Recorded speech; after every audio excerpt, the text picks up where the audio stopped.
किसान आंदोलन को लेकर लगातार खबरें आ रही हैं। अब कहा जा रहा है कि एमएसपी जो गन्ने के ऊपर दी गई है, इससे किसानों के मन में सरकार के प्रति जो कड़वाहट है वो कम होगी। लेकिन ये कड़वाहट कम होगी या नहीं, इस पर आज पूरे दिन क्या क्या होता रहा, सरकार ने क्या कहा, किसानों ने क्या कहा, इसको संजोकर लाए हैं हम अपनी अगली इस बिग रिपोर्ट में।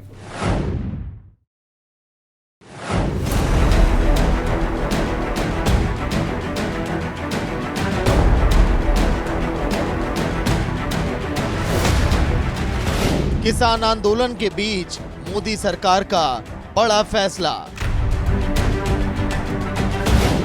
गन्ना खरीद की कीमत में 8% की बढ़ोतरी। क्या निकल रहा है बीच का रास्ता?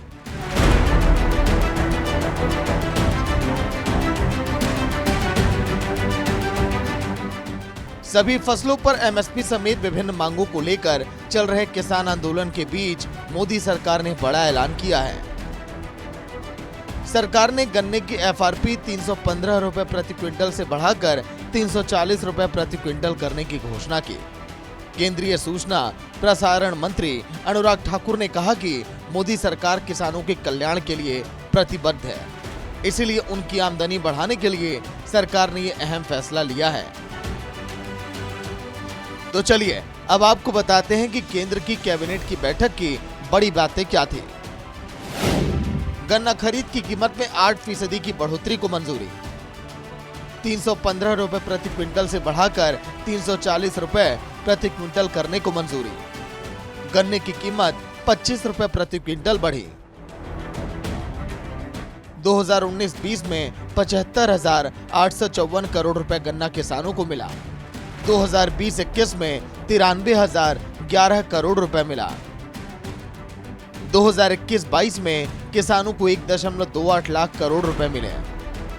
वहीं 2022-23 में 1.95 लाख करोड़ रुपए मिले। ये पैसे सीधे उनके खाते में भेजे गए। सरकार ने कहा कि हम किसानों की आमदनी दोगुनी करने के लिए प्रतिबद्ध हैं। वहीं अगर हम राज्यवार तुलना करें तो हरियाणा सरकार बाकी अन्य राज्यों से गन्ने पर कीमत ज्यादा देती है। तो आइए अब जानते हैं कि किस राज्य में गन्ने पर कितना मूल्य है। वहीं हरियाणा में गन्ने का मूल्य 400 रुपए प्रति क्विंटल है। पंजाब में 380, उत्तराखंड में 355, उत्तर प्रदेश में 350, वहीं बिहार में 335 रुपए प्रति क्विंटल गन्ने का रेट रखा गया है।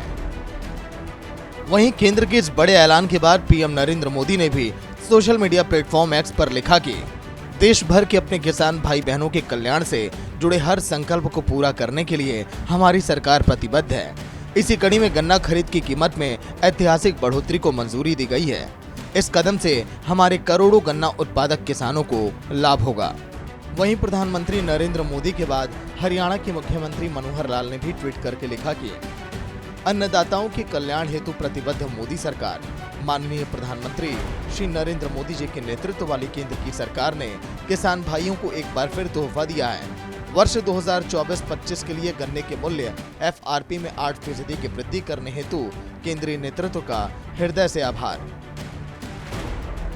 वहीं अनुराग ठाकुर ने कैबिनेट की बैठक के फैसलों की जानकारी देते हुए कहा कि साल 2024-25 के लिए गन्ने की कीमत 340 रुपए प्रति क्विंटल तय की गई है। उन्होंने ये भी कहा कि मोदी सरकार पिछले 10 सालों से किसान कल्याण के लिए लगातार काम कर रही है। चीनी मिलों की ओर से गन्ना किसानों को उचित एफआरपी दिया जा रहा है। आज अगर गन्ने के लिए पूरी दुनिया में सबसे ज्यादा दाम कहीं दिया जा रहा है तो भारत में दिया जा रहा है। India is paying the highest price for sugar cane in the world, and even this year Modi government has taken a decision to give a hike of 8%, which means increase from rupees 315 to 340 rupees per quintal. This is in the interest of farmer. That is our commitment towards the farmer's income. At least cost plus 50% profit, but here if you look at it's close to 100%, 107%. So all I'm trying to say is it is 107% higher than A2 plus FL cost of sugar cane. तो मोदी सरकार की प्रतिबद्धता है कि किसान की आय को दुगना किया जाए। कैबिनेट की मीटिंग के बाद केंद्रीय मंत्री अनुराग ठाकुर ने कहा कि मोदी सरकार ने बीते 10 सालों से किसान कल्याण के लिए काम किया है। 2014 से पहले किसानों को खाद के लिए भी सड़कों पर उतरना पड़ता था। उस समय गन्ने की कीमत सही नहीं मिलती थी, लेकिन मोदी सरकार ने इस दिशा में बेहतरीन काम किया।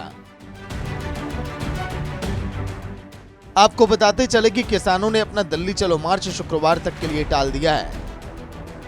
किसान नेता सरवन सिंह पंधेर ने कहा कि आंदोलनकारी किसान अब शंभू बॉर्डर पर शांत रहकर आगे की रणनीतियां बनाएंगे और फिर शुक्रवार शाम को इसका ऐलान करेंगे। किसानों का दिल्ली मार्च टलना और सरकार की ओर से देर रात गन्ने की कीमत बढ़ाने की घोषणा करना, इस पर काफी लोग अब कयास यही लगा रहे हैं कि दोनों पक्षों में बीच के रास्ते पर क्या कोई सहमति बनी क्या। अगर ऐसा हुआ तो पिछले कई दिनों से ट्रैफिक जाम और कैद जैसी जिंदगी से जी रहे लाखों लोगों को अब राहत मिलेगी। ब्यूरो रिपोर्ट, सूर्या समाचार।